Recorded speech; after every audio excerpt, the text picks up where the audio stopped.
ఒక స్టూడెంట్ సంవత్సరమంతా పెట్టిన ప్రతి పరీక్షలో పాస్ అయ్యి మంచి మార్కులు తెచ్చుకొని యూనిట్ టెస్ట్ అంటారా అది ఏదైనా కానీ ఫైనల్స్లో బోర్డ్ ఎగ్జామ్లో ఫెయిల్ అయితే ఏంటి పరిస్థితి?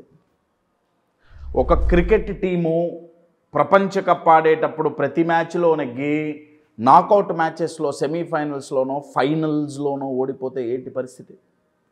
ఎందుకు అడుగుతున్నానంటే ఈ ఫైనల్ ఏదైతే ఉందో అది అక్కడ ఎట్టి పరిస్థితుల్లో నెగ్గాల్సిన పరిస్థితి కదా. ఒక ఫైనల్ కాకపోతే ఇంకో ఫైనల్ వస్తుంది, నేను కాదనట్లేదండి. కానీ అది చాలా క్రూషియల్. ఫైనల్ ఎగ్జామ్ కానివ్వండి, ఫైనల్ మ్యాచ్ కానివ్వండి, మిగతా అప్పుడు ఫెయిల్ అయినా, మిగతా అప్పుడు కొంచెం తక్కువ 100% మనం పర్ఫామ్ చేయకపోయినా ఇక్కడ మాత్రం పక్కా చేయాల్సిందే. కరెక్ట్. అదేవిధంగా మన లైఫ్లో కూడా కొన్ని మెయిన్ ఎగ్జామ్స్ ఉంటాయి, ఫైనల్ ఎగ్జామ్స్ ఉంటాయి. అటువంటి సిచ్యువేషన్స్లో ఎట్టి పరిస్థితుల్లోనూ ఇమోషనల్గా మనం వీక్ అవ్వకూడదు. నేను మళ్ళీ చెప్తున్నాను, ఇమోషనల్గా వీక్ అవ్వకుండా ఉండటం అంత ఈజీ కాదండి. అంటే ఏ విషయంలోనూ ఇమోషనల్గా పడిపోకూడదు, అది వర్కౌట్ అవ్వదు. ఎక్కడో చోట మనం పడిపోతాం. నేనేమంటున్నానంటే ఇప్పుడు నేను చెప్పబోయే కొన్ని విషయాలలో మాత్రం ఏదైనా సరే ఇమోషనల్గా స్ట్రాంగ్ ఉండాల్సిందే. ఒకవేళ పడిపోయామా, ఇప్పుడు వరల్డ్ కప్ ఫైనల్ మ్యాచ్ ఓడిపోయాం, మళ్ళీ రాదా? వస్తుంది, కానీ 4 ఏళ్ళు వెయిట్ చేయాలి. అర్థమవుతుందా అండి? ఇది కూడా అంతే. అటువంటి క్లిష్ట పరిస్థితుల్లో నేను ఆ పరిస్థితులు ఏంటి అనేది చెప్తాను. ఎట్టి పరిస్థితుల్లో నిలబడాల్సిందే. మిగతా విషయాల్లో పడిపోతే ఇబ్బంది ఏం లేదు, మళ్ళీ దులుపుకొని లేవచ్చు. ఆ సందర్భాలు ఏంటి? ఇలా నిలబడితే ఏమవుతుంది, నిలబడకపోతే ఏమవుతుంది, ఈ వీడియోలో తెలుసుకుందాం. సింపుల్ ఆన్సర్ అండి. నిలబడకపోతే మీ ఎదుగుదల పోతుంది, గ్రోత్ ఉండదు. నిలబడ్డామా మై డియర్ ఫ్రెండ్స్, అటువంటి క్లిష్ట పరిస్థితుల్లో నిలబడితే జస్ట్ గ్రోత్ రావటం కాదు, నార్మల్ టైంలో నిలబడితే వచ్చే గ్రోత్ అండ్ సక్సెస్ కంటే ఇప్పుడు నేను చెప్పబోయే సందర్భాల్లో క్లిష్ట పరిస్థితుల్లో నిలబడ్డప్పుడు వచ్చే గ్రోత్ 10 ఇంతలు అవుతుంది. ఎందుకో తెలుసా? అందరూ నిలబడలేరు కాబట్టి. సింపుల్గా చెప్పాలంటే కష్టాలు వచ్చినప్పుడు, సమస్యలు వచ్చినప్పుడు తట్టుకొని ఎవడైతే నిలబడతాడో వాడికి కాంపిటీషన్ చాలా తక్కువ ఉంటుంది. ఎందుకు? అందరూ చేయలేరు కాబట్టి. సో ఆ సందర్భాలేంటి, ఒక 3 లేదా 4 ఈ వీడియోలో తెలుసుకుందాం.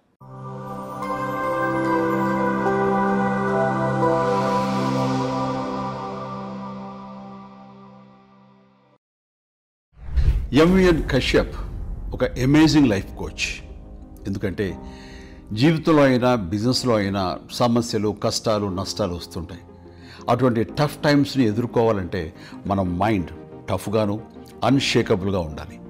ఎంవిఎన్ కశ్యప్ కండక్ట్ చేసే వర్క్షాప్స్ బీ అన్షేకబుల్ కానివ్వండి, లేదా ఎమోషనల్ మాస్టరీ కానివ్వండి, ఇటువంటి ప్రోగ్రామ్స్ మనల్ని మానసికంగా దృఢంగా చేసి తద్వారా మన ఎదుగుదలకు దోహదపడుతున్నందుకు నాకు చాలా ఆనందంగా ఉంది.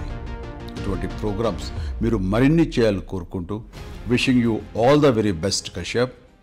Good luck. కంటెంట్లోకి వెళ్ళే ముందు upcoming programmes, my dear friends, మీ బ్యాక్గ్రౌండ్ ఏదైనా, మీరు స్టూడెంట్ కావచ్చు, ఒక బిజినెస్ ఓనర్ కావచ్చు, ఒక హోమ్ మేకర్ కావచ్చు, ఒక వర్కింగ్ ప్రొఫెషనల్ కావచ్చు, మీకు ఎంత ఎబిలిటీస్ ఉన్నా, ఎంత స్కిల్స్ ఉన్నా, ఎంత టాలెంట్ ఉన్నా మీ పర్ఫార్మెన్స్ దేని మీద ఆధారపడి ఉంటుందయా అంటే మీ ఇమోషనల్ స్టెబిలిటీ మీద ఆధారపడి ఉంటుంది. Your ability to perform depends upon the stability of your emotions. మనం మానసికంగా దృఢంగా నిలబడకపోతే ఇమోషనల్ మెచ్యూరిటీ, ఇమోషనల్ స్టెబిలిటీ ఈ 2 చాలా చాలా ఇంపార్టెంట్ అండి. అందుకే అది నేర్చుకోవాలి అంటే మన ఇమోషన్స్ని మనం మేనేజ్ చేయగలగాలి. అది నేర్పించడానికే 10 days ప్రోగ్రామ్ ఇమోషనల్ మాస్టరీ అని మేము చేస్తున్నాం. ఈ ప్రోగ్రామ్కి ఎవరైతే రిజిస్టర్ చేసుకుంటారో వాళ్ళకి ఇలా ఒక కిట్ ఇంటికి వస్తుంది. ఇండియన్ క్లయింట్స్ అందరికీ ఇంటికి వస్తుంది. ఇండియన్ క్లయింట్స్ అంటే ఇండియాలో ఉండే వాళ్ళకి ఇలా వర్క్ బుక్ ఒకటి వస్తుంది. ఈ వర్క్ బుక్లో మీరు ఒక్కొక్క రోజు ఒక్కొక్క ఇమోషన్ డిస్కస్ చేస్తాం. అవన్నీ మీరు దీంట్లో రాసుకోవచ్చు. ఇంకా దీంట్లో ఎన్నో ఇంటరాక్టివ్ టూల్స్ ఉంటాయి. మై డియర్ ఫ్రెండ్స్, మేము చేసే ప్రోగ్రామ్స్లో అతి తక్కువ ప్రైస్లో చేసే programme emotional mastery. Don't miss this opportunity. November 14 నుంచి స్టార్ట్ అవుతుంది. For more details contact the number on the screen. First సందర్భం ఏంటి? ఫస్ట్ సందర్భం ఏంటంటే రిజెక్షన్ ఆర్ ఫెయిల్యూర్ అండి. మనల్ని ఏమన్నా రిజెక్ట్ చేసినప్పుడు, అది ఒక వ్యక్తి కావచ్చు, ఒక కంపెనీ కావచ్చు, లేదా మనం ఫెయిల్ అయినప్పుడు, ఈ సందర్భంలో మిగతా సందర్భాలు ఏమో కానీ ఈ సందర్భం మాత్రం ఎట్టి పరిస్థితుల్లో మనం నిలబడాల్సిందే. ఎందుకయ్యా అంటే ఫెయిల్ అయ్యామంటే అర్థం ఏంటి? మనం స్ట్రాంగ్గా లేమనుకోండి, ఫెయిల్ అయినప్పుడు మన మైండ్ సెట్ ఎట్లుంటుందంటే ఎనాలిసిస్ మీదకు పోదు. అంటే ఎక్కడ తప్పైంది, నేను ఫెయిల్ ఎందుకయ్యా, నెక్స్ట్ మళ్ళీ పాస్ అవ్వాలి ఆర్ నెక్స్ట్ మళ్ళీ నేను ఇంప్రూవ్ అవ్వాలి అంటే ఏం చేయాలి, దాని మీదకు పోదు. ఇది వర్కౌట్ అవ్వలేదు అని మైండ్ ఫుల్ స్టాప్ పెట్టదు. ఏదో తప్పు జరిగింది అన్న ఆలోచన నుంచి ఎక్కడికి వెళ్ళిపోతుందంటే స్లోగా ఐఎమ్ నాట్ గుడ్ ఇనఫ్, నాకు ఎంతైనా నేను సరిపోన్లే, నాకంత కెపాసిటీ లేదులే. ఎంతమందికి అర్థమవుతుంది ఏమండి? అదే స్ట్రాంగ్గా ఉన్నాం అనుకోండి ఫెయిల్ అయినప్పుడు, అప్పుడు ఎవరైతే స్ట్రాంగ్గా ఉంటారో ఆ వ్యక్తి ఏం చేస్తారంటే ఫెయిల్ అయినందుకు బాధ ఉండదా? ఉంటుంది. కొంచెం డీమోటివేట్ అవ్వరా? కొంచెం అవుతారు, నేను కాదనట్లా. కానీ వాళ్ళు చాలా ఫాస్ట్గా ఏం చేస్తారంటే ఇమ్మీడియట్గా బౌన్స్ బ్యాక్ అవ్వాలంటే ఏం చేయాలి?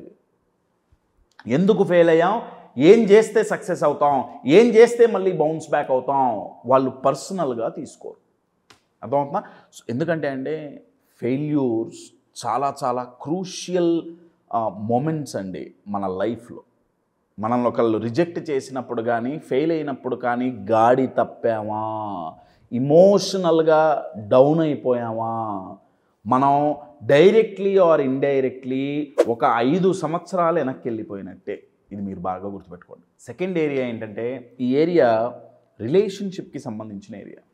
రిలేషన్షిప్లో ఎక్స్పెషల్లీ కాన్ఫ్లిక్ట్స్ వచ్చినప్పుడు, కాన్ఫ్లిక్ట్స్ అంటే ఆర్గ్యుమెంట్స్ కావచ్చు, గొడవలు కావచ్చు, ఇవి వచ్చినప్పుడు ఇమోషనల్గా పడిపోకూడదు, ఇమోషనల్గా స్ట్రాంగ్ ఉండాలి. ఇమోషనల్గా స్ట్రాంగ్గా ఉండటం అంటే ఎక్స్పెషల్లీ రిలేషన్షిప్లో అర్థం ఏమీ పట్టనట్టుగా ఉండటం కాదు.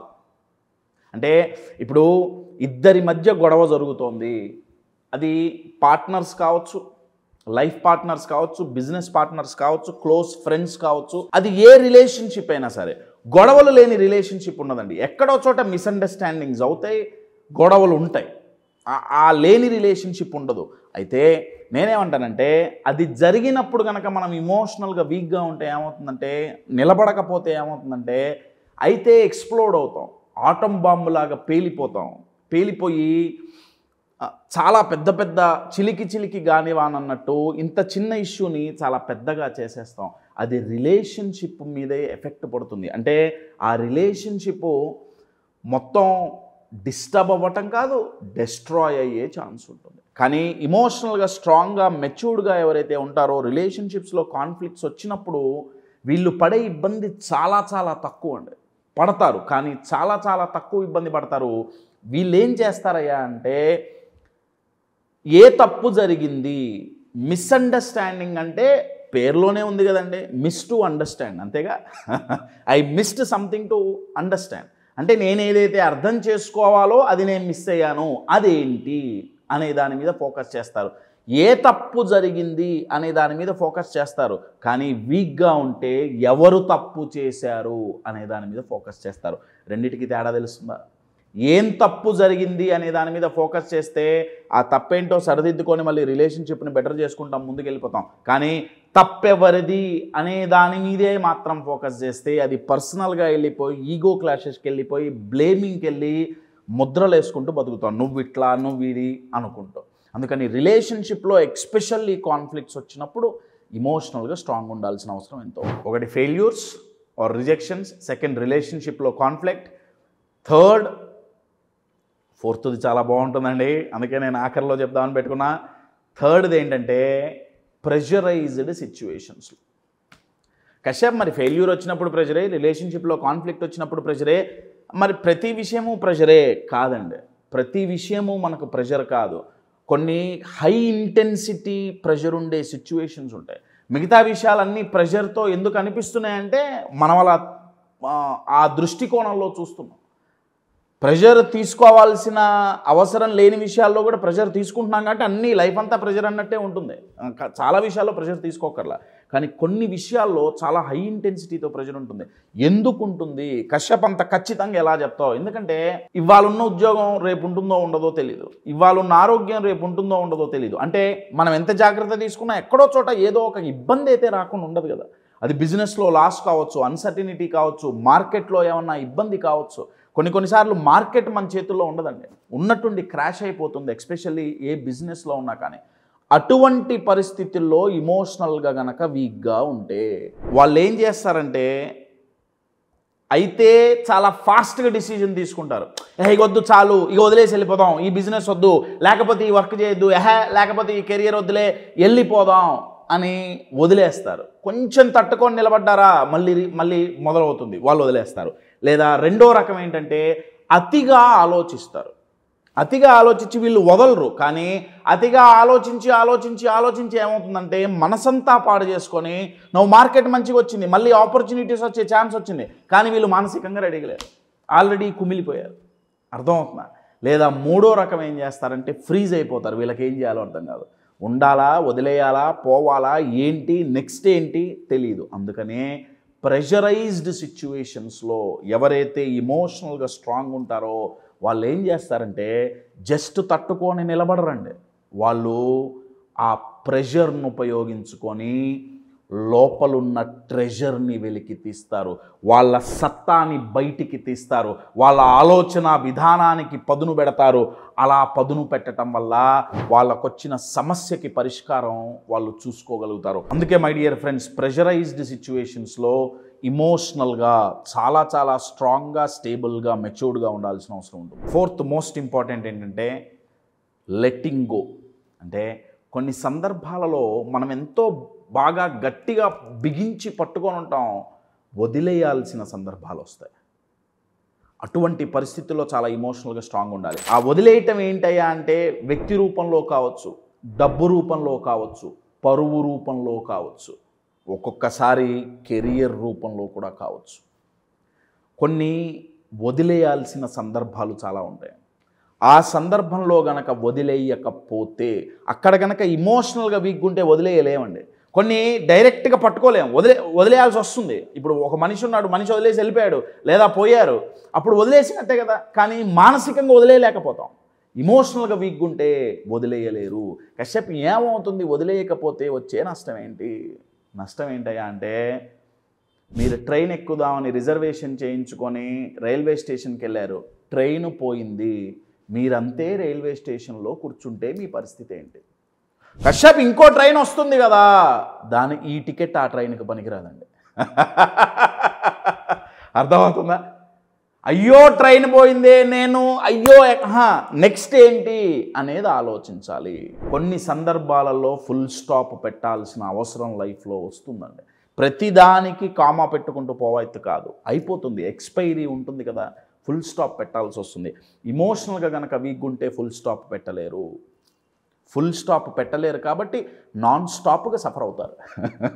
అదే ఇమోషనల్గా స్ట్రాంగ్ ఉన్న పర్సన్ ఎంత ఫాస్ట్గా పట్టుకోగలడో వదిలేయాల్సి వస్తే అంతే ఫాస్ట్గా వదిలేయగలడు కూడా. సో మై డియర్ ఫ్రెండ్స్, ఇమోషనల్గా స్ట్రాంగ్గా, స్టేబుల్గా, మెచ్యూర్డ్గా ఎదగండి. మీ బ్యాక్గ్రౌండ్ ఏదైనా సరే, ఎప్పుడైతే emotional stability, strength and maturity ఉంటాయో మీ గ్రోత్ని ఎవరూ ఆపలేరు.